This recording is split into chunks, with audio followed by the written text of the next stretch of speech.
Hi, I'm Tane. And I'm Aid, and this is Altar Call, a Married at First Sight podcast.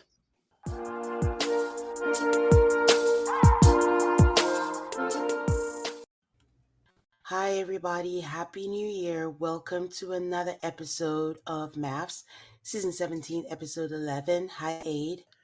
Hi, Tane. I would ask how you are, but I think I know the answer. Guys, I know you're bored. It's like every other day we're alternating colds, we're playing hot potato with this shit. But listen, every time I travel, this happens. So I'm sorry. I'm doing my best. I hope I sound okay and you can hear what I'm saying. But yeah, here we go.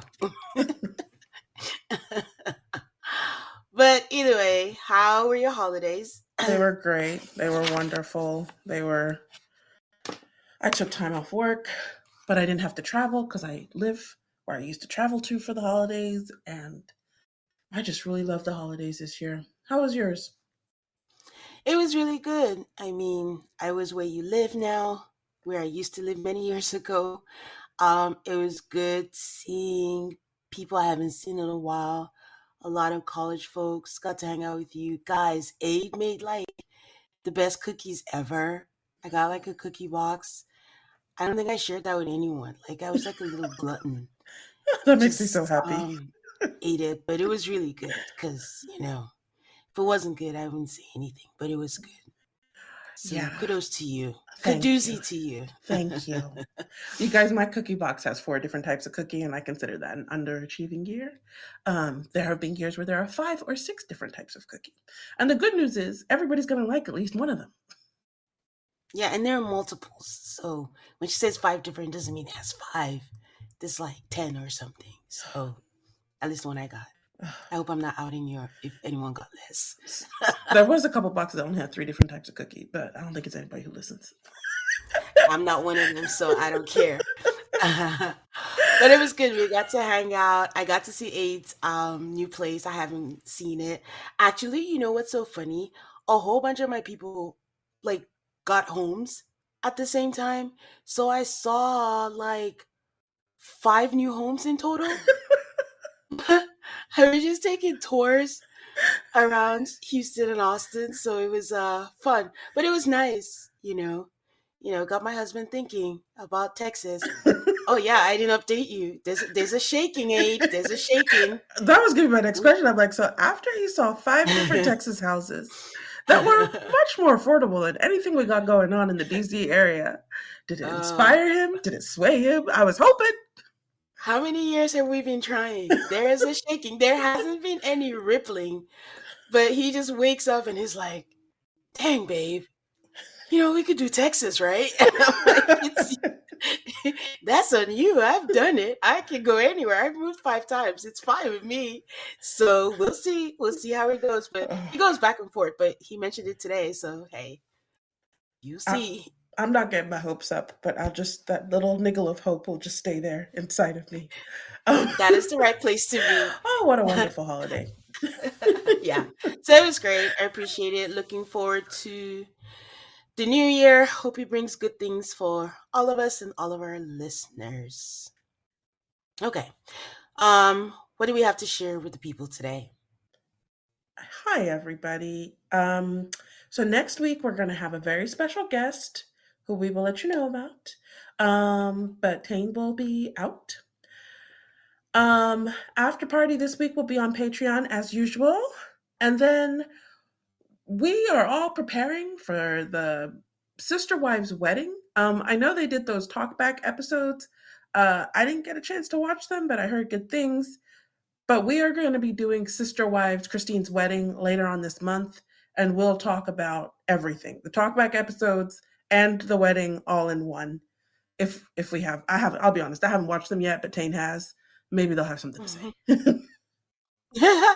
It's the same old same, but somehow you find it entertaining. Yes, like Aid mentioned, I will be out. I always hesitate to say when I'm traveling because there was one time I was supposed to be out and it didn't work out and I came back and we were on. But I am going to the UK this week. But Aid, I have not shared with you. I just found out there's gonna be like a strike. A tube strike or rail strike or whatever the fuck strike, and I'm pissed. You know how those 'Cause Europeans stay striking, though. Thanks to they French sure do. thanks to French air traffic controllers. The last time I was in Ugh, Europe, I had a 4 hour delay because of French air traffic controllers being on strike. If you're in London and the tube is on strike, you just get you an Uber, get on the bus. I don't know. Good luck to you. yeah, I'm gonna be on the bus. I mean, I'm staying central to it, so I should be fine right about. And everything I'm kind of doing until I head to Manchester, and then they can keep their kick rocks. But hopefully it doesn't go through. But what are the hopes of that? Expect the worst. But yeah, that's the update. So yeah, but like we said, special guest next week should be fun. Besides that, we're a pro labor podcast, so if people are striking, Yes, we it's support. for good reason. My selfish was just like, and it's exactly like my dates. The date I land and then the day I leave. There's like the stretch with your dates. And I just found out today. I was making plans with a friend and she's like, yeah, do you know about this? And I'm like, yeah, of course I didn't. But yeah. Alrighty. Um, well, diving into this week's episode, how did you feel about it? Things are moving. Things are happening. This is a transition episode. This is to get us from one place to another place. Yeah, I believe so. Because I kind of felt like nothing was happening. I mean, things happened, but it was like a whole lot of not a lot to me. And actually, I don't know how or why, but I did watch the journey so far. Don't ask me why. You didn't miss anything. So, but Did they just yeah, show us what has already happened that we've already watched? they did and they just kind of gave their opinions. I think the best part was just kind of seeing where they stood on certain things, like, the whole Lauren and Orion and then the whole Claire and Cameron. And I think they're kind of like where we are with Claire and Cameron. They're just like, Claire is not feeling Cameron. But this week's after party, we'll get there. Let's just get to this episode. So we start with Emily and Brennan, and it seems like they have recovered from their fight. We just see them making pizza, like all is well. And I'm like, last I saw, Emily was pissed at Brennan, right? So he thanks her for getting all the ingredients for making it. And she's like, oh, I enjoyed Pia. Y'all know how I hate when they don't give these people their titles because it is not easy to get that title. So why would you just call her Pia? Who you think you is? So she tells him that she needs him to take action on stuff and it's important for her how they move forward. He says he knows they agreed to do Pia's exercises. Again, guys, at this point I'm boiling. I don't know, there's something about Brennan and Emily not saying her title that pisses me off. That is just like, why? After everything she did for you guys. But um the touching one, he says that the touching one was awkward for him.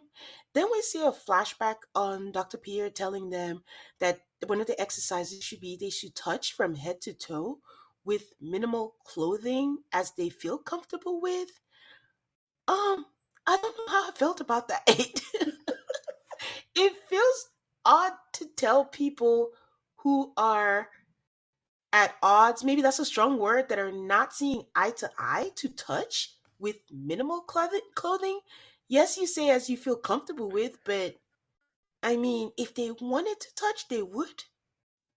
There's that, but I just didn't. I'm not defending, but I was keeping in mind that Emily had mentioned that they have taken showers with bathing suits on. So it's not like it's nothing they haven't seen or done before.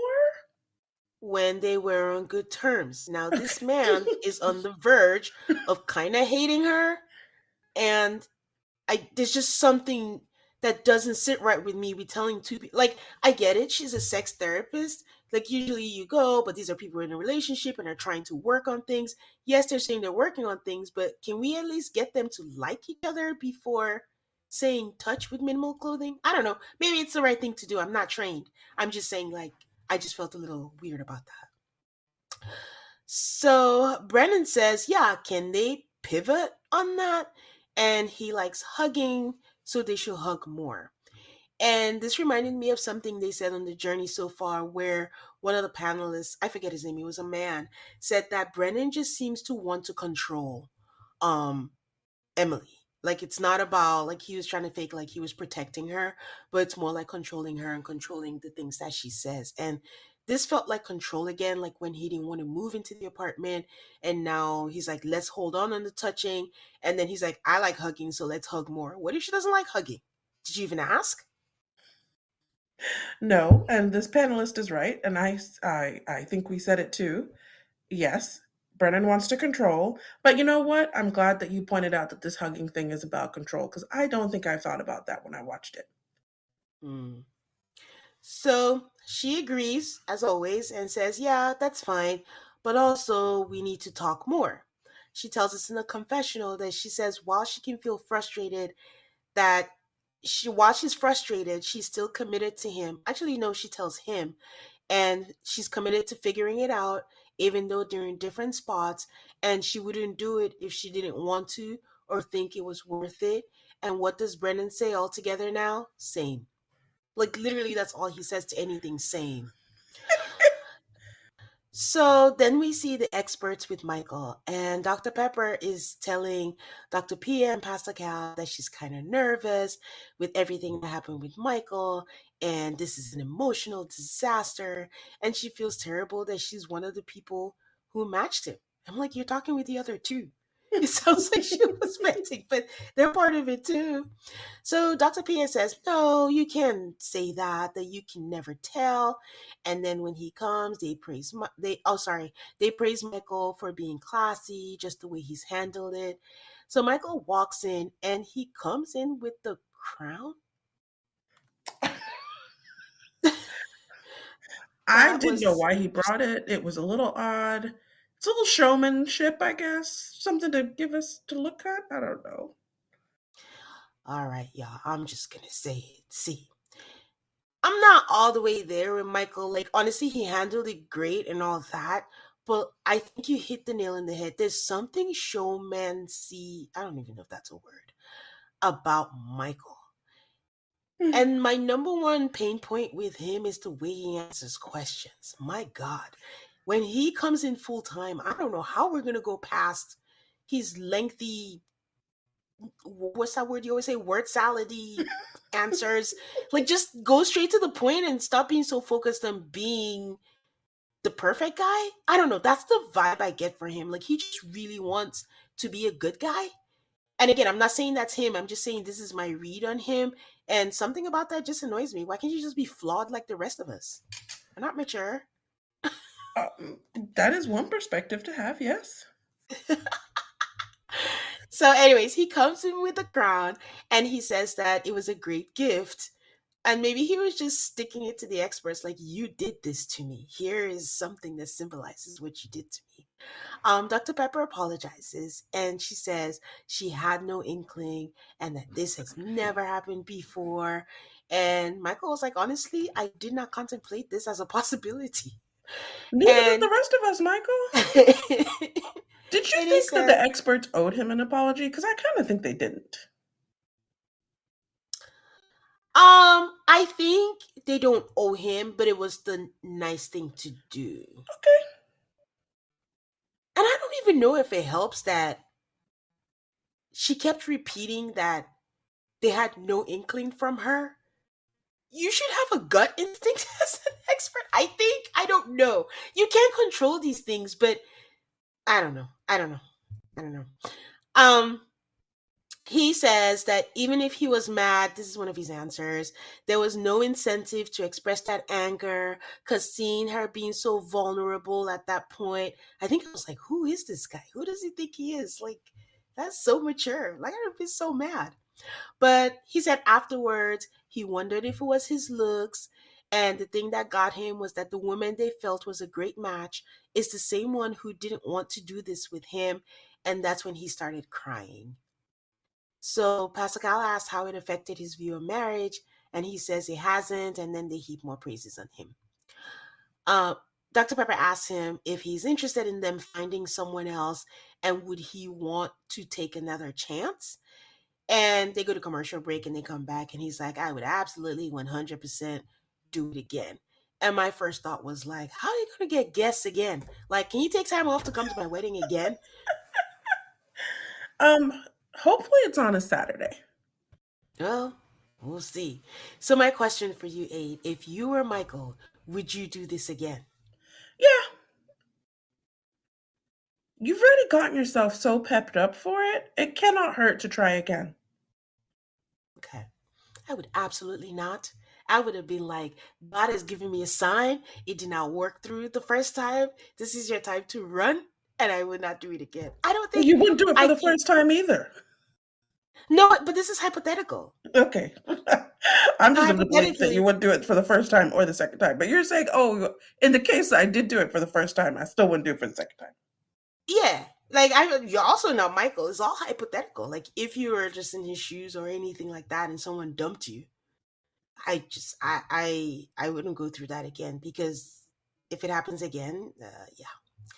Um, Pascal asks after all of this that he knows that they've asked him before, but what kind of woman does he want? And he said he wants an intelligent woman, someone that's witty, someone that's quick and invested in themselves. I'm guessing like dress is nice. That's what that means because I don't know what invested in themselves means. How would you interpret I don't know how to interpret this. that? I have no, yeah, I don't know what he means by that.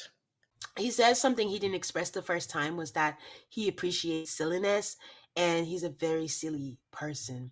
So they said they will do all they can to find him someone, which honestly, by this point that they're having this conversation, I feel like they already found someone. Of course. But my question was, when did these people look at the landscape and say, we got to get this man matched so that we can continue to have a show? That's funny. So I have this on here because I said I wonder how long into the experiment this was. Because now I'm beginning to think this is why it took so long for this show to come. I think it's the way everyone's dropping like flies. And they were kind of worried, like, okay. I just would like to see at what point does Michael and his new wife end up hanging out with the other couples? Because I want to know when they did this rematching. Yeah. Is the I mean, I think timeline we'll the find really out. the matching up? Is it earlier? Is it later?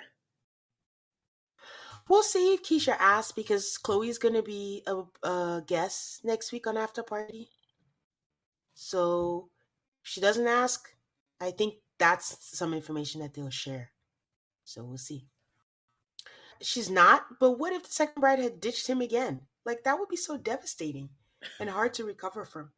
I'm not that strong because I don't want to find out. All right. We'll take a break and be back to talk about Claire and Cameron. This holiday season, you might be looking for nutritious, flavorful meals to fuel you on jam packed days. Factor, America's number one ready to eat meal delivery service, can help you eat well for breakfast, lunch, and dinner with chef prepared, dietitian approved, ready to eat meals. You'll save time and stay on track with your healthy lifestyle while tackling all your holiday to dos. Factor gives you calorie conscious options that don't skimp on flavor. If you need an extra boost to support your wellness goals and feel your best during the holidays, try the Protein Plus meals with 30 grams of protein or more per serving. The spinach and chicken mushroom was delish. It's not just dinners. You can choose from quick breakfast items, lunch to go, grab and go snacks, and ready to drink cold pressed juices, shakes, and smoothies. Your meals are delivered straight to your door. They'll be ready in just 2 minutes, no prep and no mess. Head to factormeals.com/autocallmass50 and use code autocallmass50 to get 50% off. That's code autocallmass50 at factormeals.com/autocallmafs50 to get 50% off. Getting the crew together isn't as easy as it used to be. We get it, life comes at you fast. But trust us, your pals are desperate for a good hang. And when they hear you stock the party with drinks from Drizzly, they'll be banging down your door. Let Drizzly, the go to app for drink delivery, take care of their supplies. All you need is an excuse. It doesn't even have to be a good one. It's your dog's birthday. The loquats are finally ripe. Whatever. With Drizzly, you can compare prices on a massive selection of beer, wine, and spirits and get them delivered straight to your door, which means you can entice the crew to leave their houses without ever leaving yours. Whatever the occasion, download the Drizzly app or go to drizzly.com. That's DRIZLY.com today. Must be 21 and up and it's not available in all locations. Okay, so Claire and Cameron are still trucking on. Cameron tells us that he's still trying to figure out Claire, that she says one thing and does another. And I'm still stuck on why she didn't take the out that he gave her and call it quits. So this is a part also with the journey so far. We're just like she's just like dragging him along and she doesn't like him. So there's nowhere. Some people were saying that they're cute and they hope they still, make it to the end. And I'm like, what are these people watching? How will they make it to the end? Because it was really So, quite clear that whatever was going to happen with Claire and Cameron, making it to the end was not on the list of options. I mean, even the after party producers threw caution to the wind and let them infer that last episode. So they go on a date and they're at an indoor ski thing, which actually looks kind of cool. They're trying to follow Dr. Pia's advice that they should just have fun and take all the expectations of the future out of everything. Claire says that she's trying and will continue to try, but she feels that Cameron has given a lot, but it seems like he has checked out and that's making her uncomfortable. At this point, everything makes Claire uncomfortable. Again, why didn't she leave? When he said And maybe we should leave, yes. and again, this is gonna be very important because it's gonna be the foundation of the points that I'm gonna make in after party because I just think we're getting two different Claires on the main show and then on after party because I'm not understanding on the show it seems like she wants to keep trying and not because of him because he clearly wants to leave. So they chat after their skiing and he says yes, we're taking Dr. Pia's advice. Claire, of course, with the negative adjectives, was like, yeah, it's weird. We didn't sign up for a platonic marriage. And she does that thing where she wants him to agree with her, like, right? And he says, yeah, you just said what I've been saying. We're all. And then Claire says, well, some things need to be planned, and she's not a quitter. And in a confessional, she says that she's fearful that he will become resentful of the time that they're spending together, and it's her worst fear. That he's like a best friend to her, and she would be so sad if that was stripped from her.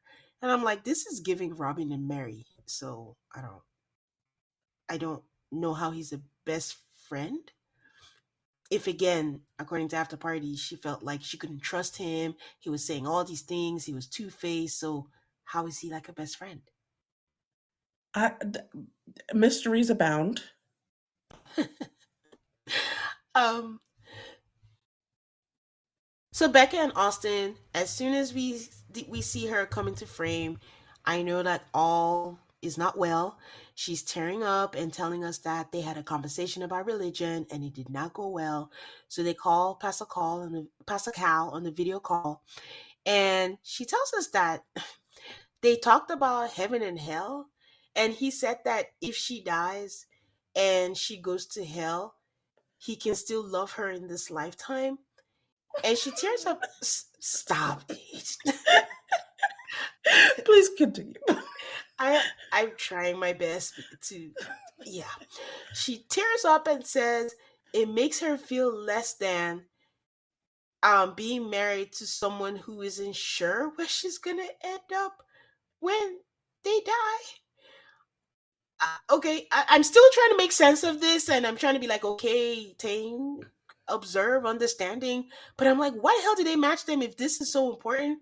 So she says that she's agnostic, and for him to think that they could go to different places breaks her heart. Still not understanding. And Pastor Cal is like, well, no one has left the earth and come back to say how it was. I mean, I whispered, except Lazarus, but I mean, that's beside the point. But she says, well, he said that's what the church says.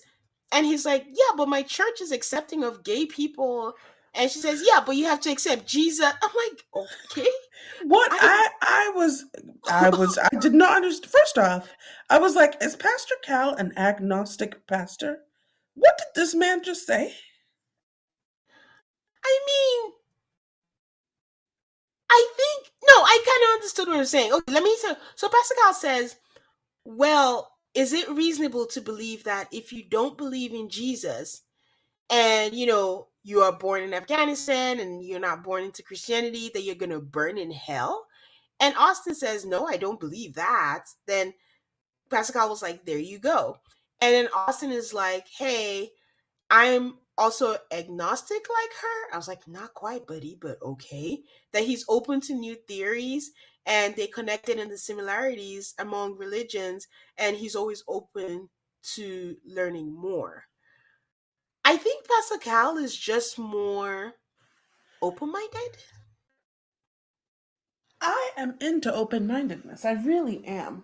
But it also is quite confusing to me. Yeah. What I- what do you mean? I was honestly shocked when Pastor Kyle was like, well, no one knows where we go.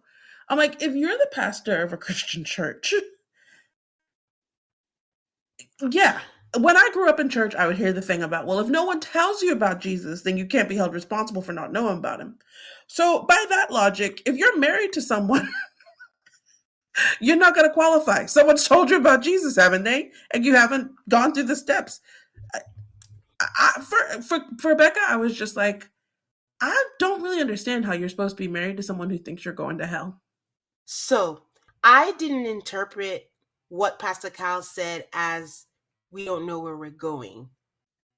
I interpreted what he said as, because what hurt her was for him to think they could go to different places.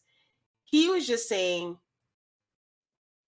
no one's come back to say how it was if you're separated from your loved one. In my mind, my personal belief is once you die, you die. Like, who cares? I think for me, she's the one that's, well, she said agnostic. I actually thought she was atheist, but she's agnostic. What do we care after we die? I think that's where I was so confused. You know how there's some people who are like, oh, I want to be buried beside the one I love, and who cares? You are dead. So why was she so? Don't make me laugh because I'm just gonna start coughing. But I think what he was saying was trying to be understanding of like, if you die, like the love that matters is while you're alive. But he can't say that. So that was how I interpreted it. But I mean, I see what you're saying. I think it's quite the choice, especially when in after party we found out how that conversation even came up. Yeah. It is a choice to say out loud, well, the way I was brought up, if you're not a Christian, then you're not going to heaven. Ergo, if you never get baptized or accept Jesus Christ as your Lord and Savior, yeah, you're going to hell. But it's totally fine because I like you in this life. That Yes. that's not no. No, it was very casual. I- Oh, are you saying that it's not okay for him to say that? It's not. It's not. It's okay for him to say that. I don't see how you're supposed to be married to someone who thinks you're going to hell. If their Oh. faith is that deep, then they cannot be with you. And if he's just repeating it as well, that's what I knew growing up. I don't know if it's really true, but that's That, what I believe. Because it seemed like he was yeah. telling her that he still believes that. Oh, okay. I thought he was just saying, whenever she said what she said, I thought he was just saying, based on how I grew up, if you did this, you couldn't do that. Because like I'm Catholic, well, I call myself an a la carte Catholic, and my husband and I joke around every now and then about the different things, like, oh, like if you're Catholic, you don't have to do this and blah blah, and just saying things like that. So that's how I took it. But this, maybe it's just me projecting how I would have said it, because that's a good point. Why would he bring it up at all, knowing it's something that's sensitive to her? I guess. Maybe he thought like, oh, the fact that my church believes this, ergo I believe this because I'm getting the feeling that he believes it too from this conversation. And maybe he didn't think that she would think that wasn't a big deal. But I think telling someone they're going to hell is a pretty big deal. I Okay. also thought the whole thing about, well, my church accepts gay people. I was like, well, what do you want, a cookie? Um, because was he trying to say that my church accepts gay people even though we think they're going to hell? Like, what was he saying? I think he was just trying to say that his church has rules, but he's not like so strict. Like he's not like a 100% follower of all the rules, and he's open-minded. But I think he was just being open, like, yes, because she says, the people, the church people, they usually like condemn people that don't believe the same things, and he's just being open, like, hey, my church believes that. But if he does plan on going to that church, now that we're talking about it, I see it in different perspective. How is she supposed to feel comfortable if all these people look at her like, and that's what she said was her actual fear, people looking at her like she's like the worst. So I mean, it's church. And they probably won't look at you like you're the worst, but they'll still believe that you're going to hell yeah, while being very kind to you. I think the lens I was looking at it, I don't think I had it in my brain that she was agnostic, which is different from atheist. I think I thought she was atheist, and I just didn't understand why it meant so much to her. I just thought she would brush it off like, I don't believe in hell anyways, like it doesn't mean anything. But I think the main thing is your partner. Honestly, even my partner thought I was going to hell. I don't even think, okay, You're like, we'll be, whatever. yeah, we'll I be think it dead. depends. I think it depends. I Yeah. think for Becca, being told that you're going to hell is a pretty. Is it a Yeah. statement of value of who you are as a person here on earth? I don't know if she was clear that maybe he didn't mean that. I felt like I felt that was a really hurtful thing to express if he actually believes it to be true. And I also think if Mm. you think your wife is going to hell, like as a Christian, how do you even live with yourself if you really believe that? Like, how could you sleep or eat or go about life just being like, oh, I'm not going to see her again in the afterlife, which is like, I don't know. I think that's pretty important if you actually believe that. I don't know that okay, I guess people always say, I'll love you in this life and the afterlife. I don't know if I care if I see my husband in the afterlife. I don't know if that's bad. Honestly, I just think we're dead, and I just think the afterlife is a completely different picture. It's a completely different thing. I don't know what it is. I mean, as a Christian, I'm supposed to believe it's just heaven and hell, but I don't. I just think it's beyond our understanding, and we don't know what it is. So I don't know. So many I don't knows. I don't know. I don't know either, but I clearly see how for Becca, can understand why your husband thinking it's okay if you go to accepting a belief system that says, because at the end of the day, hell is for bad people.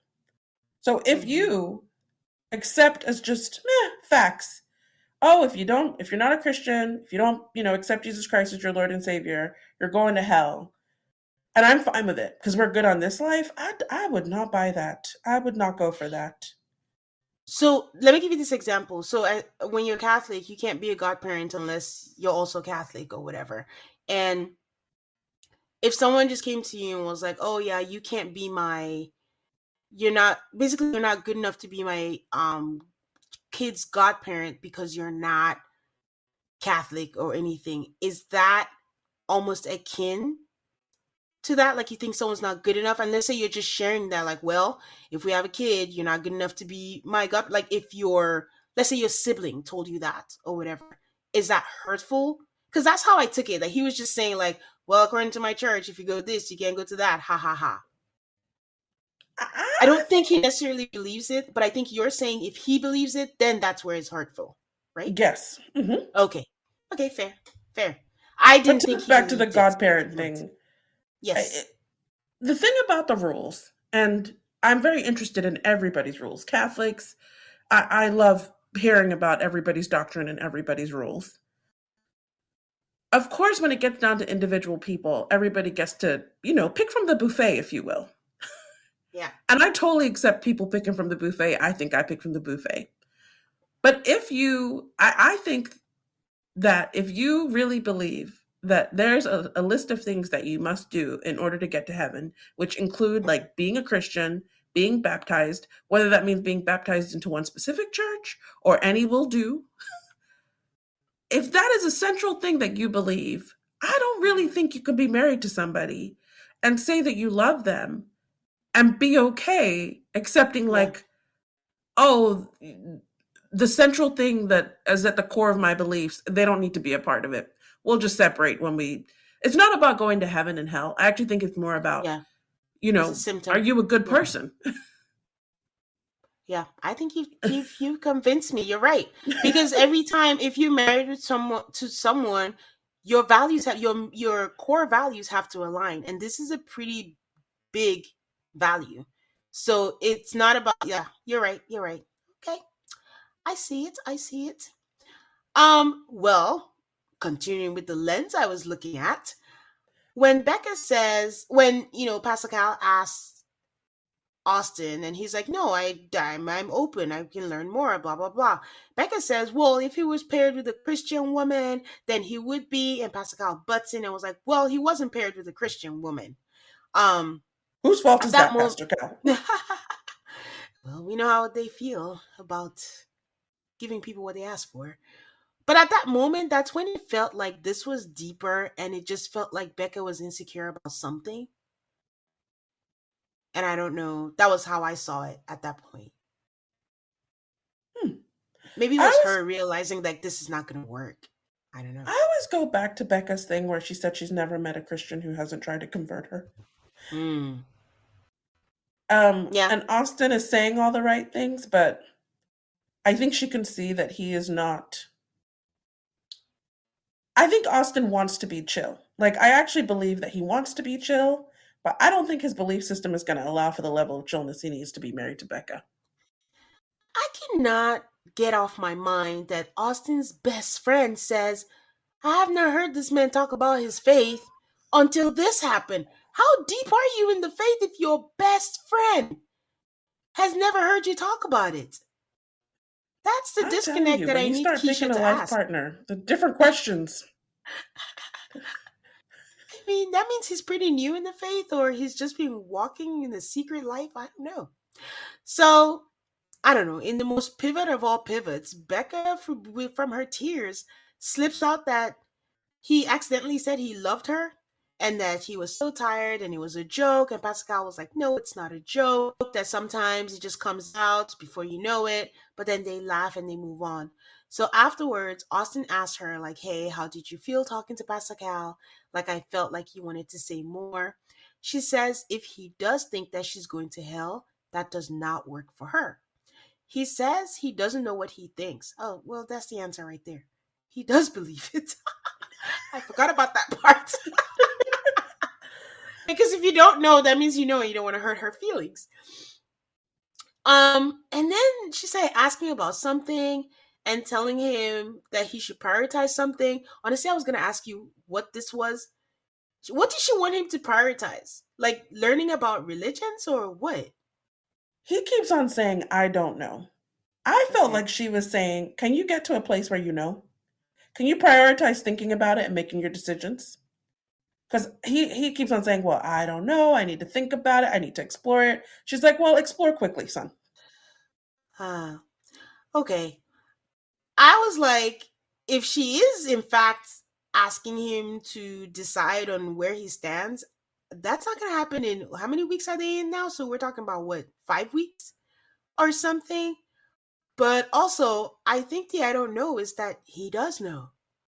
You He just don't just like doesn't what want to he's, say it. yeah, you're not going to like what he does know. So I don't know. I don't know where these two are going to end up. This is our only hope. Well, Michael and Chloe, I don't know. But they're not showing anything about them in the preview. So Lauren and Orion still working. They Lauren meets up with Claire and Orion meets up with Cameron. They meet up and Lauren tells Claire that she's good. She has no communication with Orion. They're good at giving each other space. Orion says the same thing to Cameron. Cameron says he appreciates Orion's perspective because he did what he thought was best for himself and he is on the brink of walking out on his marriage. Um, he tells Orion that he feels like he needs to advocate for himself and all of his emotional capital is gone. And when he reaches his breaking point, Claire will say something that reels him back in. Orion asks, like, what are the things that she says that reels you back in? And he's like, it could be a display verbally or physically. For example, her saying that she prefers him staying in the apartment, while Claire is telling Lauren that something doesn't feel quite there yet because she's so in her head that he's not attracted to her. Cameron says simultaneously that he has shown every chance he gets that he's attracted to her, he wants to make it work, and that he has feelings for her. Claire says that Cameron wanting a divorce will be heartbreaking. Why? Lauren asks if she's too focused on the future, and she's like, oh, yeah, Dr. Pettis said the same thing, but her fear is that they're forcing it so much that he wants to remove himself completely. He already wanted to. Orion says, well, taking the time out now to reflect on everything and to think about it, he wished he advocated more for himself and he doesn't want Cameron to be cut at the knees. First of all, wrongest person to give advice. Second of all, how much more can you advocate for yourself when you say you want a divorce when your partner doesn't want a divorce? Every time that I see Cameron getting inspired by Orion, I'm like, this is not where you should be going, right? Unless you Well, really want to be inspired by him. Well, you know that saying, like you know what friends to go ask for advice because you kind of know what they're gonna say, so you go to who's gonna tell you what you want to hear. So he just wants to be pumped up. He's like, "Yeah, Orion, give me that divorce juice." So Cameron says he can guarantee he will say he's leaving, and she'll say no. Orion is like, "Don't get so real back in because once feelings are gone, it's hard to get them back." Lauren tells Claire that part of people wanting to leave is part of control, that they don't like what's happening around them and they just want to leave and disappear from the situation. Do you think that was accurate? No, I don't think I quite understood. I wouldn't call it control. Let me put it that way. I would say it's cowardice. Is it cowardice or is it just making a decision? Like when we watch people hang out for eight Yeah, weeks, knowing full well they're going nowhere, I can't be mad at people who are like, this is not a thing. Let me just get out. that's true because it has to be so frustrating feeling trapped, especially when your mind is made up and you're just like, this is not going to work. So why drag this out? So yeah, I think the word was just wrong. It's not control. It could be any number of things. It could be him protecting his mental health, to be honest, but control was not it.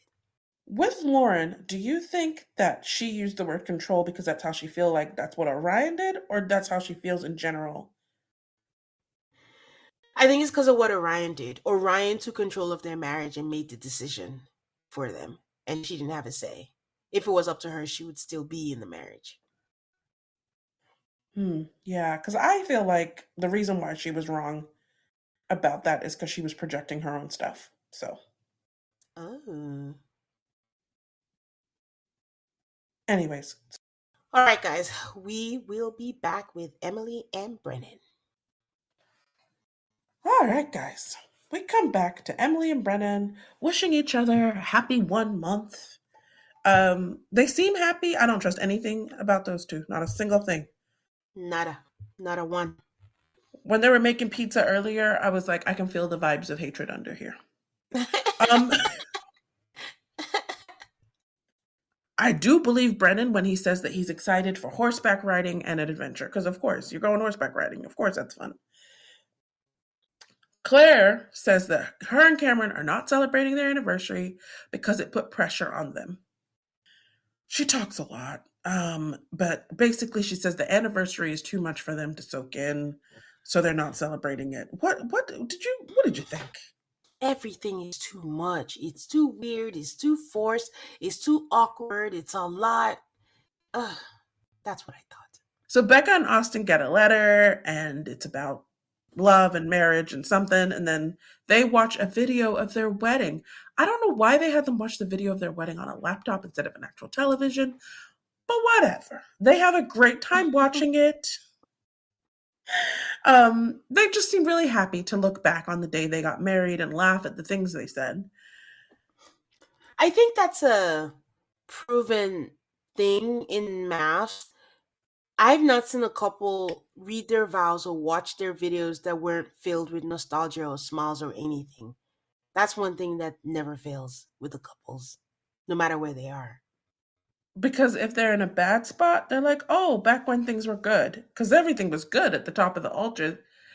If they're in a good spot, then they're like, oh, that's where we first met and this journey began. So, yeah, it is pretty foolproof. It's the hope that kills.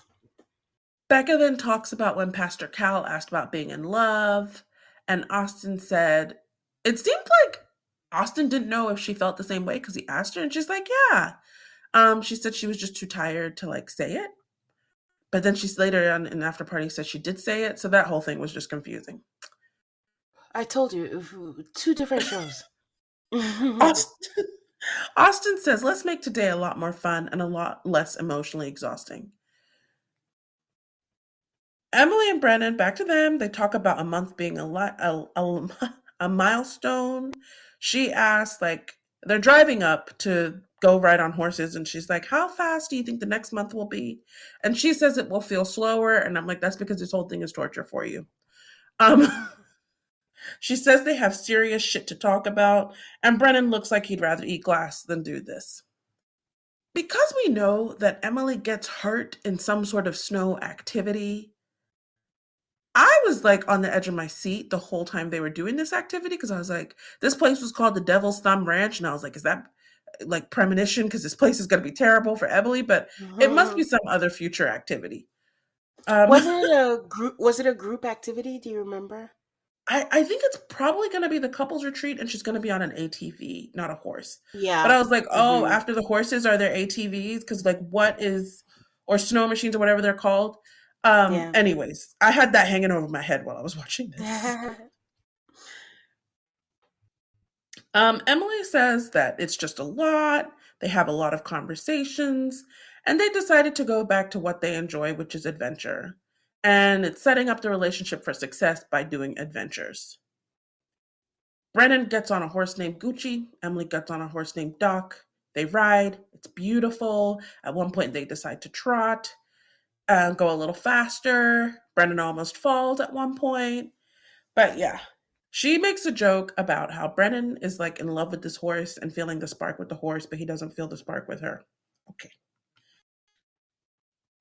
She said it was I don't cute. know what to say to that. She said it was cute slash bizarre, but it's emotion, so I'll take it. And I was like, poor girl. No. For a horse. They show us with Cameron on a bike riding trip with a family friend where he says that he was able to get away from his wife and clear his head. I mean, it makes sense. Their house is the house of tension. I totally understood all of that. I think it was the fact that the friend was also in the video. I was like, have you traded in Claire for your friend?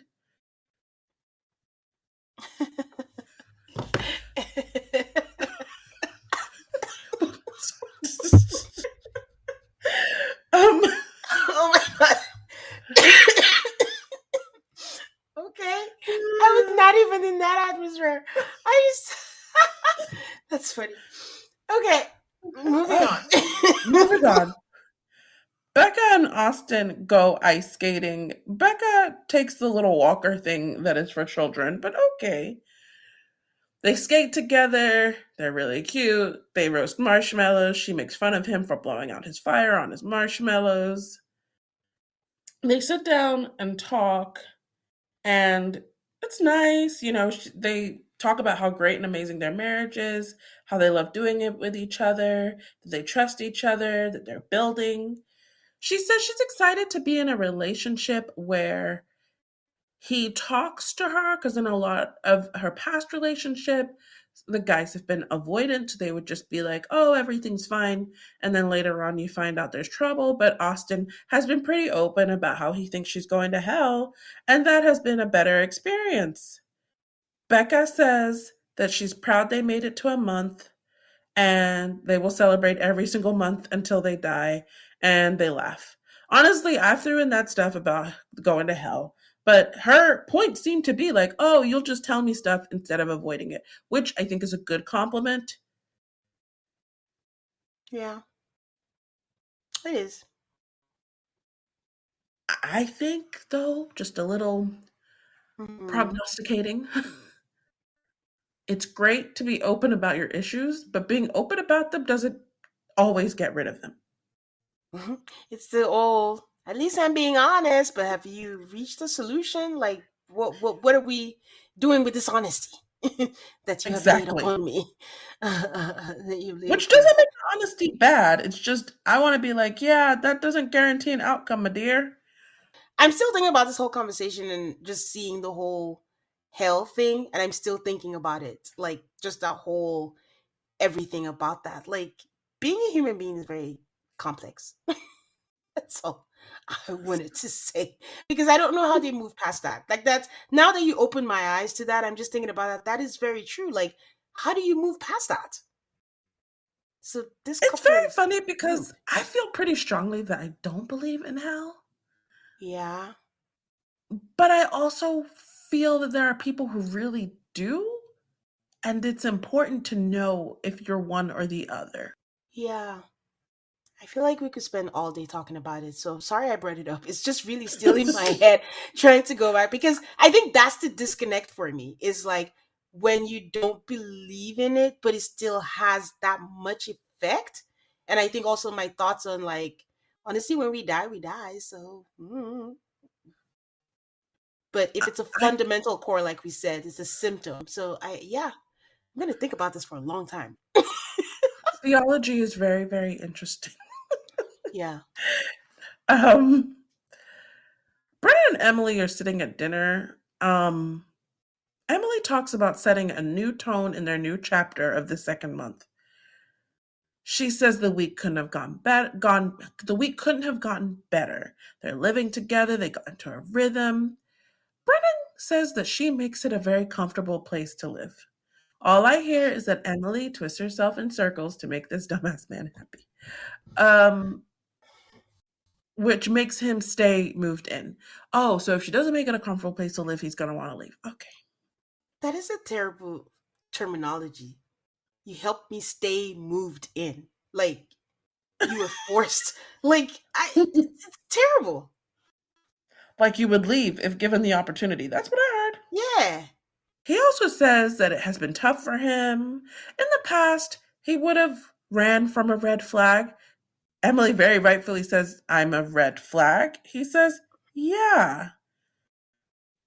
Mm, mm, mm, mm, mm. So she says it's very uncomfortable to have something and then it's gone and you don't know why. I think she means they were good in the beginning. They're no longer good now. She has no idea why things changed on his end. Mhm. He says he doesn't want to run. He's been trying. When he says he's been trying, her head whips all the way around. Like, what? What'd you say? He says, I need to know more about the running that you would normally do. Do you usually have this spark with somebody and then have that feeling of wanting to run? He says, oh, this isn't like any other relationships. And he's giving it time to see if it changes anything. This is why these people are running around trying to find Michael another wife. Flapping like This flies. relationship is not long of this world. He uses, I think, some more day by day terminology. And Emily is like, look, we have been taking it day by day. This is not going to cut it. We're in a space. He can't express things. We have to move forward. And he needs to open up and express himself.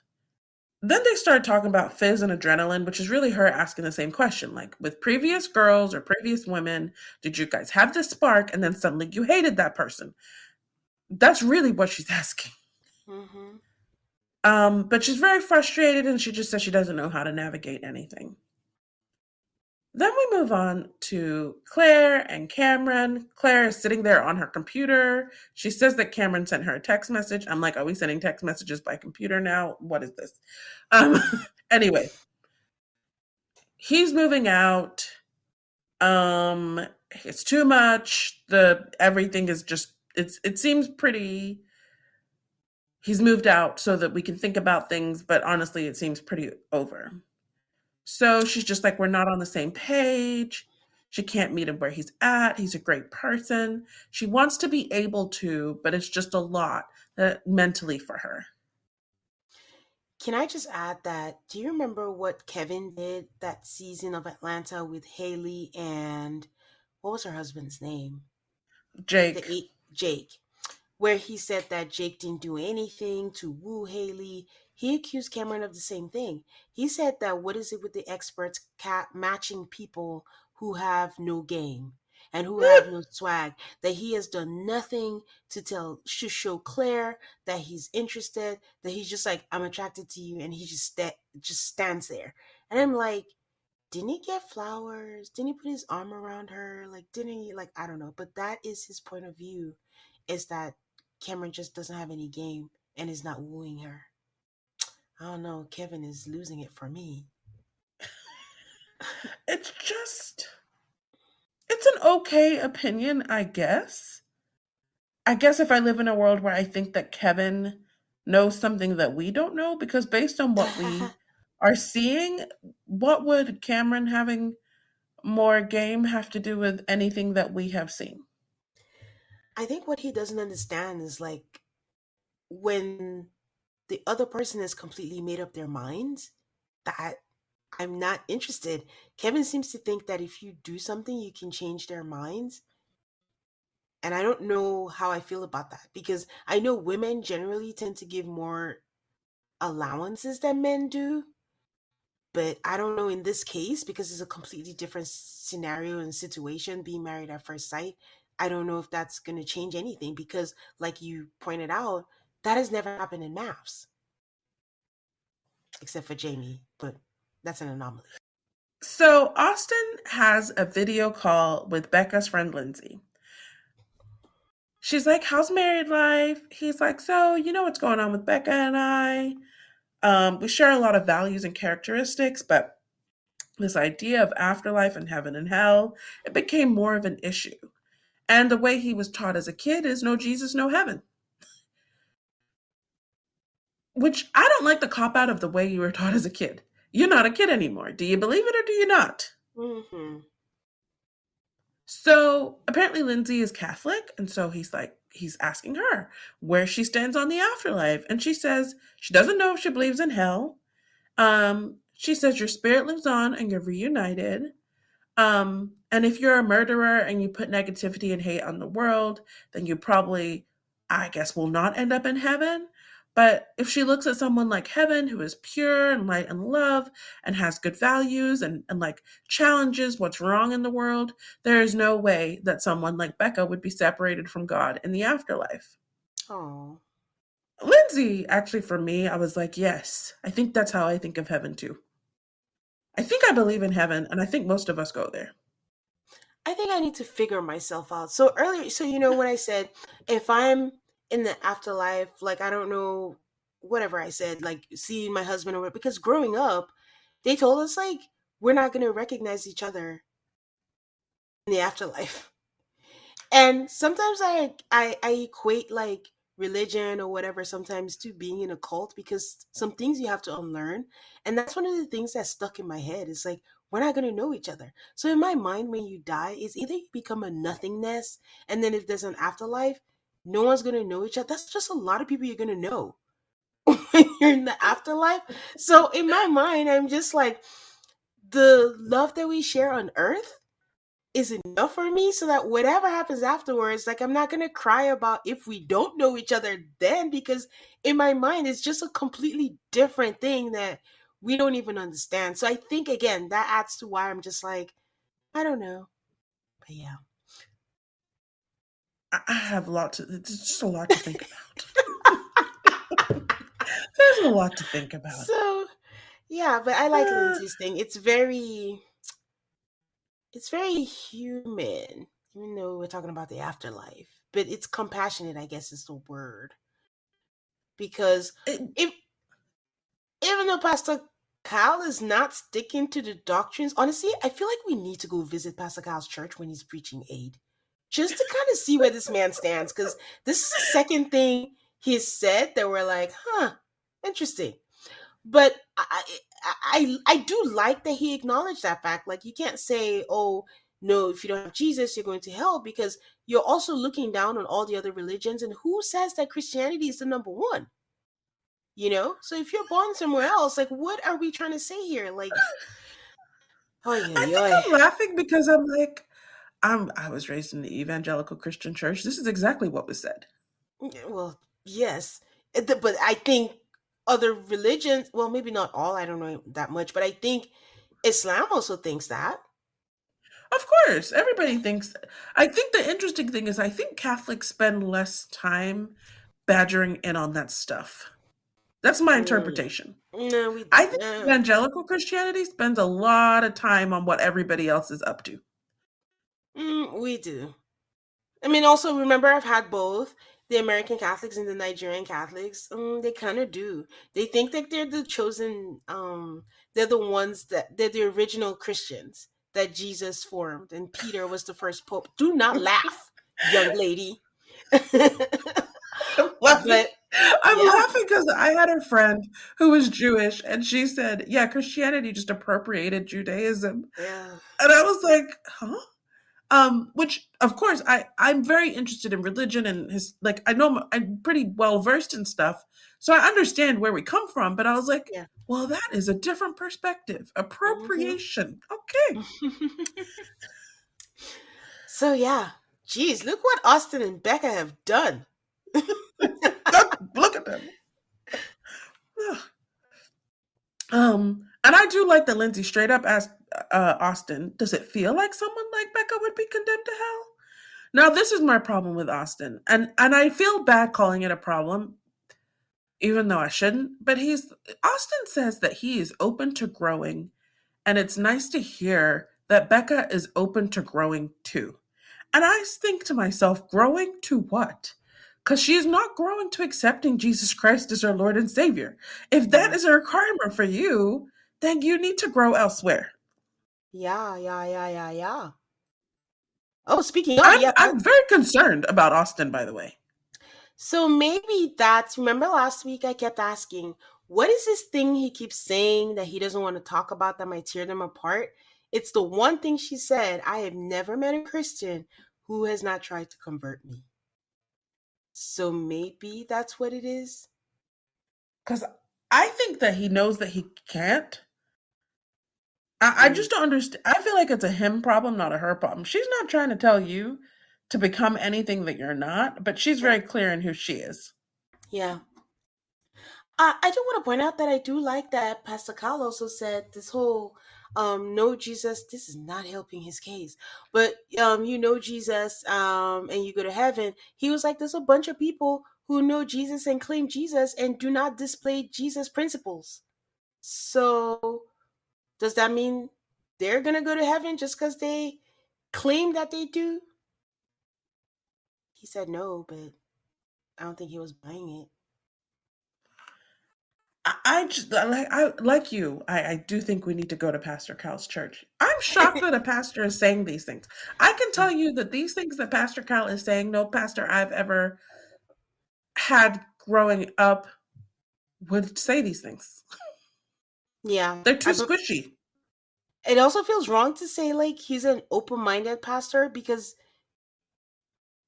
the doctrine is the Bible and that's what it clearly states. So does he not preach from the Bible when he reaches those chapters? What does he do with those chapters? Skip them or what? I would love to talk to Austin about his church. Well, we have gay people at our church. I was like, but what does that mean to you all? Does that mean that you have an open door policy or do you think they're going to hell? I need to know. Ah, good question too. Good question. I think the gay people at your church also need to know. Well, it's like when I see black Mormons and I'm like, do you know they don't like you? And I thought about that. Yeah, yeah, yeah. Uh, Mormonism is so American. It's so American. Oh my god, do you know most of them are Nigerians? They call it something else in Nigeria, I forget. Not Latter Day Saints. That- well, that's what they prefer to be called is the Jesus Church Christ of Latter Day Oh, Saints. okay. I was thinking of something else. But yeah, there's a lot of Nigerians in that. When I say Mormonism is very American, Mormons were very, very racist when it was cool to be racist, and then their religion changed doctrine to make them not racist anymore because politically that's where the country was going. Hmm. That's what I mean by Mormonism is very American. Ha ha. That's funny. I see it. I get it. All right, guys. We have taken a turn, but we're going to come back and hopefully Stop having theology discussions. And we're back to Michael sitting down with his friends. He has a friend named Evrim. I loved it. And then we have a Claire and a Paige. So he tells him he talks to the experts, didn't know what to accept, didn't know what to expect from the conversation, but that they took ownership. And Claire asks, accountability? He says they were empathetic. And with that said, they were like, okay, what happens now? And there's an opportunity to be rematched. And then he asked his friends what they thought, which was funny to me because Michael already told the experts, like, I'm ready to be rematched. So then he went to his friends and started gathering their opinions, but he wasn't planning to like use their opinions at all. So then his friend Paige was like, well, you trusted these people to find you someone, and the outcome diminished a lot of trust that she had in that process, Speak your which truth, girl. no lies told. Um, so she's like, so what are the changes in the process that brought you to the altar? Because it wasn't inspiring. Um, and what will get you inspired again? And he says, yeah, I'm ready to go. They make a joke about if you think that if it's going to happen again, you can just make a run for it. So then he asked them, like, from a 1 to 10 scale in comfort, 1 being a bed of nails, 10 being like wonderful, how comfortable would they be? Ephraim says he would be a 4 level of worried. Paige is a 7, but only because of Michael. Like, I believe in you, ergo, okay, I guess. Um, Claire is like 50%. So then Dr. Pepper rocks up out of nowhere, says hello to everybody. Michael asks if he can give her a hug, Surprise! and she says yes. Can you imagine if we were just sitting somewhere and Dr. Pepper just showed up? Like, hello, old friend. Paige says she's worried about him doing this again because after the first time, he said it was his biggest failure. Claire's like, you said that? Paige says it hit her because it wasn't something that he had control over, and she just doesn't want him to feel that way. Dr. Pepper is like, we've done this for 17 seasons. No one else did this, which I think is actually a pretty fair defense. Um, she lists out like all the great things that Michael says he wants. They went and thought about it, and they're like, we have to find that. And so this is like a redo of her telling Michael that he's been matched. Because she's like, yeah, we found someone, but there's like no reaction from him whatsoever. None. Uh, Dead in the eyes. Just look straight. I was like, this was the best shot that you could get of him the whole time. and I wondered, did he already know? It felt like it. They could have just done a better job. Like, didn't he smile when she walked in? Just use that shot or something. So anyway, he's getting married at first sight in less than 2 weeks. I was like, 2 weeks? Is it 3 days? Is it 4 days? Like, how quickly do you guys need this to happen? And Dr. Pepper like thanks him for his patience, and Evram calls him Marvelous Michael. Tane totally agrees. Sure. So I just want to add that in Married at First Sight Australia, they on purpose add two couples much, much later in the experiment. Their thought process is that it helps for people who've been going through through the process already to be rejuvenated when they see these new couples with all that hope and all that stuff, and it puts them on their toes or something like that. They seem to think it makes them better. What are I your don't thoughts think on that's that? fully the case. Australia is a shit show, so no. I don't know if they realize that they only get like shitty people who want to be influencers, so it means nothing. And again, they cheat on each other. But there have been some, and I think that there are more successful people that have come in the later times because they're not mired by all the negativity. But it doesn't help. I wouldn't say it helps the couples that came earlier. I don't think that works that way. That is absolutely not why Michael is getting matched. They're losing couples, so that's why he's getting matched. But I just thought it was interesting, and I don't think in this case them being together is going to help any of the couples left. Everyone is struggling. That's my main curiosity is how much of the group experience will Michael and Chloe get? Because A, when are they getting married in the timeline? And B, who exactly will be left for them to hang out with? By the time they get Yeah. married at the rate that we are going. I think what we have to do is what the first time we see them with the group, we have to look down and see what whatever thing it is that they tell us. Then we can maybe have a timeline. Because I think they matched him sooner than they're letting on. So that they could like stretch out the content. Because, yeah, I would believe that. Yeah. So we go to Becca and Austin. Um, Everybody, well, he says it, they talk about how they're looking forward to seeing everybody tonight and that he says it was good to talk to Lindsay. Um, at first I was confused because everybody seemed to be dressing for a different event, but then like all the girls wore nice dresses and everybody dressed up except for Cameron. So they go to dinner. Claire talks about how that she and Cameron have been separated a few days before this dinner. They all start out with tequila shots, and that's how you can tell that things are going real well. Cameron says, Did you notice that Becca took a shot? I did not notice that. She did, and I think Austin was like, "There you go, baby girl." I think it was because of that and gave her a kiss, but I don't know. So because we still don't know why she's not drinking. I thought it was a personal choice, but maybe she was on medication or something. But she took a shot. Maybe that's commitment to like the after party thing, because that's also confusing. We know after party is filmed months later, but the show always wants us to believe after party is in the present. And so to keep that fiction going, they had Becca not drink, even though she was drinking by the time after party was shot. Wow, Did she drink in this week's episode? I didn't notice. I think she did. Because Keisha always points out, oh, yours is none, blah, blah, blah. But she didn't do that. Okay, all right. Okay. Cameron says he doesn't know where Claire is at in terms of their marriage, and he hopes they are on the same page. Becca asks everybody if they had advice to give themselves. Everybody talks in platitudes and weirdness. Emily says something about riding the wave. Brennan passes. Emily's mad. She says she needs him to communicate better and needs him to step up. She needs him to be talking. Cameron is like, oh, no matter how hard it is, it's harder. I just felt like no one said anything useful in this whole, like, oh, what advice will you give yourself? Nothing actionable, if you will. I would agree. I find that this group don't go into detail about their struggles also. Vagaries and platitudes. Yep. I think my note was, what a depressing bunch. I don't know how this season devolved to this because in the very beginning, remember? Oh man, this is gonna be it. They're so unique and blah blah blah. And boof.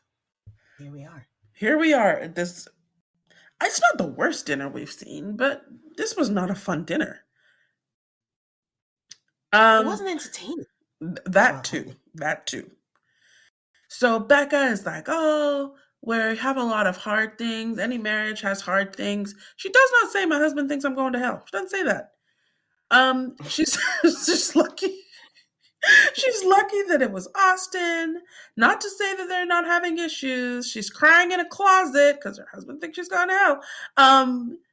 But Brennan is like, sounds like you're working through them. And, Austin says we have deep stuff. But yeah, they're working on it. And then Brennan says, how much can you do in a month?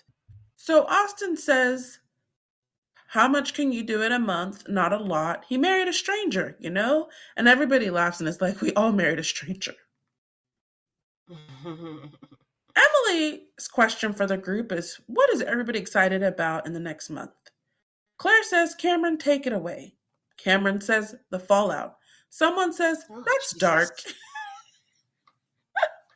I'm literally thinking of like a bomb exploding and what happens after. That's fallout.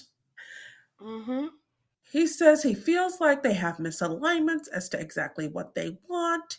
He has been waiting for them to be on the same page, but he has a feeling that soon they'll be on the same page. He says that they haven't talked in a couple days. Claire says she's been confused about her own feelings, not being sure. She hasn't had enough time to reflect, but in this days, she's had time to reflect. So Brennan asks if they're still together, which I appreciated him for. Cameron says, oh, on the count of 3, we can say what we want. Austin is like, oh, that's dangerous. Emily's like, oh, that's not a game. They don't care. So on the count of 3, 1, 2, 3, commercial break, 1, 2, 3, Claire says separated. He says divorce. They can't even separate right. Like they told you what the words were, and Claire still said separated. And I'm like, for what? Mm. He says, "Oh, great, we're on the same page." Um, um, Claire apologizes to him. This is super interesting because Claire's apology backs up what he said earlier in the episode, but not what she says later in After Party. Because she's like, Girl.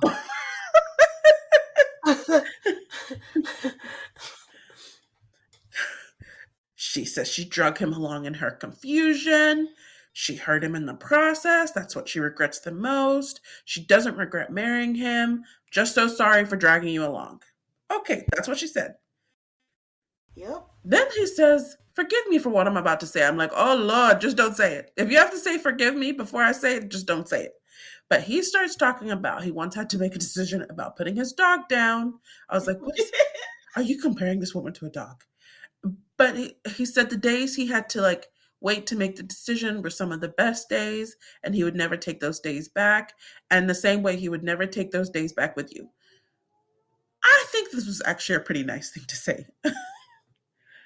It was really, and he actually teared up. There was a lot of emotion. I think that I always feel a little weird being like a Cameron apologist because he's not like the greatest of guys or whatever.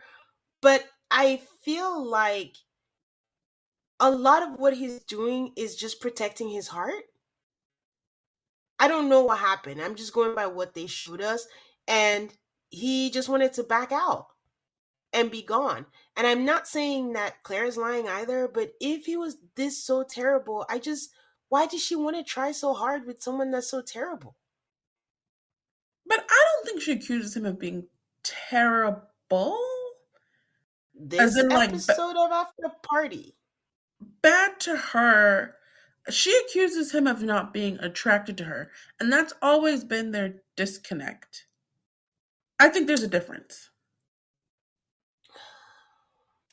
Okay. I'm trying to remember some of the. It just wasn't positive. So you know how on the episode she says all these positive things. You're a great Uh person. You're huh. a good person. It didn't come off that way in After Party. It was like he said this. He made me do this. He didn't want this. He said this or whatever. So I don't know. I don't know.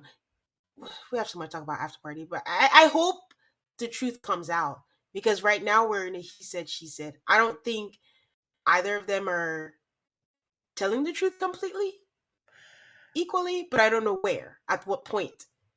They're both, well, I want to say they're both unreliable narrators. But the fact is Yeah. I wouldn't think that about him except for what Claire has said. That's my only basis for him being an unreliable narrator. Yeah. Yeah. Okay, so they both, they always speak so highly of each other. They sit there, they're better because they were together. They've taught each other things about themselves. Cameron doesn't wish he did anything different. Um, and he feels like they're finally on the same page. Austin says that they're handling it in a very mature way and they can still be friendly. Claire asks if they have anything to say. And she looks at Emily and Brennan, who are like, "Who, us? What? So they get their Hmm. food. Emily is like talking about Cameron's giant steak, which doesn't look like anything that I would ever want to eat. It's too big. Oh, it's the irony for me. Breaking up on the month anniversary. Mm. Claire asks if any of them think that they have a future, and Emily is like, "Way to stir the pot." And honestly, coming from someone who kept telling us that they didn't know their emotions and thought everything was heavy, it is pot staring.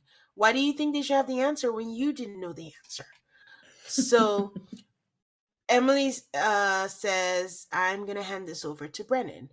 And of course, he says they are taking it day by day as Emily continues to make faces. She says, "If I hear this day by day thing one more time, I'm going to snap." that is the same old answers, no expression, like there's no progress. He's not expressing that they're making any progress. He does tell her that he appreciates her being resilient and helping him open up. I'm like, open up where, my dude? She says she's trying to stay patient. This is a confessional, but is this going to be her forever? And even Austin, no offense, he's not a man of many words, but he still communicates. Point taken. So she gets up and she's like, I'm going to go to the bathroom. Brennan is like, oh, I'll walk with you. And she goes, nope, you do not have to do that. And then Becca's like, ooh. Then Claire excuses herself and was like, um, I'll be right back. And Cameron's like, oh, do you need to use the bathroom? She's like, no, I don't. And then she goes, Cameron's like, that's weird. So I'm like, Cameron, can you not read the room? Like someone just walked out. So Claire goes to check up on her and she says I'm that she's confused on what's going on and she knows Emily is sad because she's working really, really hard.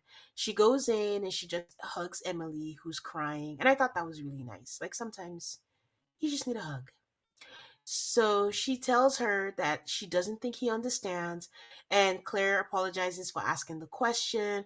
And then she starts whispering that it's because he's not willing to answer the question for her and he's giving her nothing. And Emily says, like, it's just unfortunate that she cares about him and she wishes that she didn't. Claire says she's sorry, but if he's not sure about you, then you need to walk away. And it's very interesting seeing Claire being so sure about something. We have not seen a lot of that from her. Well, sure about someone else's relationship. Always easy to be sure about other people's relationships. Indeed. So Emily is like, well, I'm done. And then she walks away. Not from the scene, guys, from the restaurant. You see her wear a jacket and she's in the streets. I'm like, oh, okay. So Claire tells Brennan, because he walks over there and she's like, she's upset that she cares about him. And this man was like, "Oh, I couldn't tell." He says that she puts on a facade in front of him that everything is fine, so he didn't know. But he's not going to let her walk away from him. He cares about her a lot. So Superman Brennan to the rescue. What an idiot. Like A we see the way you disingenuous idiot at that. yes, we see the way you treat her, and now we're supposed to believe that you're to protect her. So he said he's trying his hardest not to hurt her. They get to the car. We actually don't see them, but they're still mic'd, so we hear the conversation. So they're in a van, I guess. Um, he asked her why she was upset, and she's like, are you serious? Like, did you not see me visibly upset? He's like, you were making faces, and she's like, that's the whole point. Like, and he's like, okay, sorry. And she's like, it's so frustrating for me, especially in a group setting, and quite frankly, it's embarrassing, and she doesn't deserve this. And then she's crying, and Emily tells us like nothing's changed, everyone's opening up, and he's just saying the same shit, and then she cries again. I think this confessional was filmed before she walked out, actually. So Brennan says he doesn't have the answers, and she says, I don't need answers. Like, I just need you to show me something that you'll be there for me. He says that he's sorry, that he knows he's not good enough, but with how he's feeling, this is all he got. He knows that she's giving more than he is, and she tells him, stop saying sorry if you don't mean it. And you're not making any changes. Like, I just don't want to resent you. So the couples are all headed back in the van. Claire and Cameron are saying how they've decided to separate and live separately. And I think Cameron lives in Boulder, Colorado, which That was was. another thing. Go ahead. I think we're saying the same thing. I was like, what? What? What? This is like on Love is Blind, where like people lived in Portland and people lived in Seattle and people had to move. The whole premise of the Yep. show is that you're all in the same city. What do you mean he Yep. lives in Boulder? Yeah. And so I'm like, what was the plan, anyways? Like, afterward, they never talked about that. Like, he has a business. So we know he's not moving. So that was interesting. That was an interesting piece of nugget. They get to the door and they see that they're vows and they have a bottle of champagne. And Cameron says it'll be different to, I mean, they look through the wedding photos, and Cameron says it'll be different to go back to an apartment alone without Claire. As they're looking through the wedding photos, Cameron does say, I forgot how good you looked on our wedding day, which to me sounds like a compliment, right? I took it as a compliment. Okay.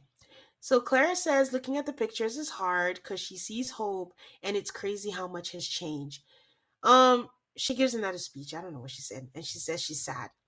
Cameron said it's not what he expected. She cuts him off and says that, they both deserve to live happy lives. And she says she hopes this isn't the last that she sees of him. He asks her to walk him out and she gives him a hug at the doors. And she says, you're a good person and you deserve someone great. In a confessional, she says that it's hard to watch her potential future walking out the door and she tears up.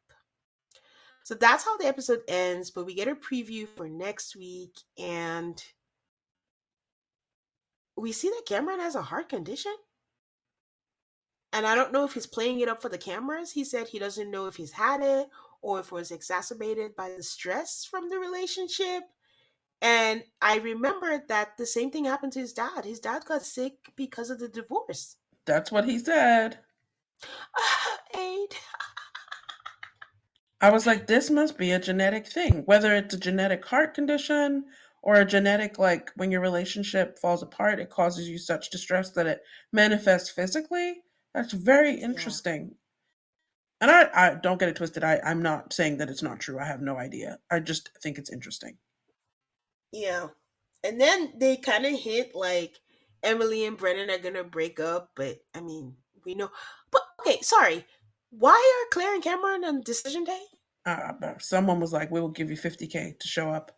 Um, Because I remember I told you that I didn't see Brennan and Emily on decision day, but I don't know if that's intentional or not. But the next time they show it, I'm going to watch again and see if I see them there. I mean, there's definitely more than one couple on decision day because we know we see Becca and Yeah. Austin, but I can't remember. I Yeah. know there. I thought we saw Emily and Brennan and Claire and Cameron, but what do I know?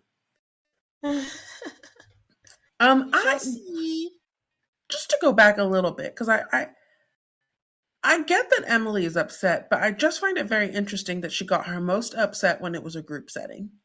Was that a buildup of frustration, or is it just really a comparison is the thief of joy type situation? It was a buildup. At this point, she has given her all. She has powered through. She has smiled. She has gritted her teeth. And day by day, man, that was the word that just broke her. He said that like a gazillion times and he wasn't participating. And when it was his turn, he was like, pass it on and all that kind of stuff. So I think it was an addition, but it was already building up. I was almost surprised by how throughout the episode she kept her cool and then she's like, fuck it. Yeah, everybody has a breaking point, man. All right. So, Tane, who has your bouquet this week? My bouquet goes to, you changed my mind by the way, but my bouquet goes to Emily. Honestly, I feel like she found her voice this episode. Like we've been saying, like is she compromising too much? But I like that she spoke up about the things she wanted to. She was mad and she walked away. I like that she told him, "Do not walk with me to the restroom." I like that she said, "I'm done," and she walked away from the restaurant. And I like that she also told him in that conversation with the pizza, like, "Hey, I'm committed to this. Like just in case he ever wants to say, 'Oh, she's not giving me anything,' you can't say that." She reiterated, like, "I wouldn't be here if I didn't want to be here." And honestly, there's also a little bravery in knowing that someone is being a dickhead to you, but not telling them to their face, but like just admitting that you do have feelings for this person because she didn't have to, but that she did. So I just give her my bouquet. Who has yours? Cameron and Claire. I always Huh? want to congratulate people for just ending it when they know there's nothing there, there's no future there. They're like, we're not going to sit here on TV and act like something exists that doesn't exist. And I do like the decision seemed to be very mutual. So yeah, that's my bouquet. Who's your burnt ashes? Honestly, it could go to a lot of people, but I think I'm going to give it to Orion. I just got filled with rage at someone who is absolutely not equipped telling someone else, like, advocate for yourself. I don't want you cut at the knees. Like, you need to leave. Like, I wish I could have, like, get out of here. Who has yours? Mine goes to Austin. Ooh, yes, I can see that. You are definitely allowed to have your beliefs, allowed to say them, but you have really got to watch how you say things and who you say them to. If you are Mm-hmm. having an internal struggle about your wife going to hell, you really do not need to share that with her. And the way you share that with her really, really counts. You messed up. Mm-hmm. Yep. So, on that note, you can Mm-hmm. find us on Instagram and Twitter at AltarCallMAFS. That's ALTARCALLMAFS. We love hearing from you guys on socials. We're available anywhere you listen to podcasts. Thank you so much for your support and for listening to our show. Don't forget to subscribe so you don't miss any new episodes. Give us a 5-star rating, if you will, on Apple Podcasts and Spotify. And we'll be here next week. Well, Aiden is a surprise guest. All right, see you next week, guys.